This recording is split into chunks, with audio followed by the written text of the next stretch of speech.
ವಯಸ್ಸೇ ಇಷ್ಟು. ರಾತ್ರಿ ಹೊತ್ತು ಅವಳು ಇವಳ ಜೊತೆ ಏನ್ ಮಾಡ್ತಾಳೆ, ಇವ್ನು ಅವನ ಜೊತೆ ಅಂತ ಏನ್ ಮಾಡ್ತಾನೆ ಅಂತ ಕನ್ಸು ಕಟ್ಕೊಂಡು ನಿಮ್ಮ ಅಮ್ಮಲ್ಲಿ ಇವತ್ತು ರಾತ್ರಿಗಳೆಲ್ಲ ನಾವು ವೇಸ್ಟ್ ಮಾಡ್ಕೊಬಿಡ್ತೀವಿ ಅಂತ ಮಾತು. ಹುಡುಗಿ ನೋಡಿದ್ರೆ ನಿಮ್ಗೆಲ್ಲ ಹೊಟ್ಟೆ ಊರಿ ಜಲಸಿ. ಹೆಣ್ಣು ನಂದ ತೋರಿಸಿದ್ರೆ ಹೊಲ್ಸ್ ಕತೆ ಕಟ್ತೀರಾ, ಅದೇ ಅಂದನ ಸವಿದ್ರೆ ಬಹಿಷ್ಕಾರ ಆಗ್ತೀರಾ.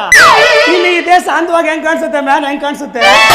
ಅವ್ರವ್ರ ಇಷ್ಟ ಆದವ್ರ ಜೊತೆ ಅವ್ರು ಇರಬೇಕು, ಅವ್ರವ್ರ ಇಷ್ಟ ಜೊತೆ ಅವ್ರ ಒಳಮಗೆ ಓಡಾಡ್ಕೊಂಡಿರ್ಬೇಕು, ಯಾರನ್ನು ಕೇಳಬಾರ್ದು. ಅದಕ್ಕೆ ತಾನೇ ಬ್ರಿಟಿಷರು ನಮಗೆ ಸ್ವಾತಂತ್ರ್ಯ ಫ್ರೀಡಮ್ ಬಂತು ಅಂತ ವರ್ಷಕ್ಕೊಂದ್ಸರಿ ಬಾವುಟ ಆರಿಸ್ಬಿಟ್ಟು ಎಲ್ಲ ಚಪ್ಪಾಳೆ ತದ್ಬಿಟ್ಟು ಸ್ವೀಟ್ ತಿಂತೀರಾ. ಈ ದೇಶದಲ್ಲಿ ಒಂದು ಹುಡುಗಿ ಅವ್ಳು ಇಷ್ಟ ಆಗೋ ಥರ ಡ್ರೆಸ್ ಹಾಕೊಂಡು ಓಡಾಡೋಕೆ ಬಿಟ್ಟಿದ್ದೀರಾ ಮ್ಯಾನ್, ನೀವು ಬಿಟ್ಟಿದ್ದೀರಾ. ಒಂದು ಹುಡುಗಿ ಅರ್ಥ ಮಾಡ್ಕೊಂಡು ಮದುವೆ ಆಗೋದಕ್ಕೆ ಬಿಟ್ಟಿದ್ದೀರಾ ಮ್ಯಾನ್, ನೀವು ಬಿಟ್ಟಿದ್ದೀರಾ.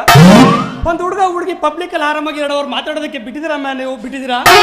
ಮನೆಯಲ್ಲಿ ಅಪ್ಪ ಅಮ್ಮ ನೋಡೋದು ಹುಡುಗಿ ಮದುವೆ ಆಗಬೇಕು, ಇದು ನಿಮ್ಮ ಸಂಪ್ರದಾಯ. ರೇಪಿಸ್ಗಳು ಮಾಡ್ತಾ ಇರೋ ಫ್ಯಾಮಿಲಿ ಬರೋದ್ ಕಾಲ ಅರೇಂಜ್ ಅತ್ಯಾಚಾರ.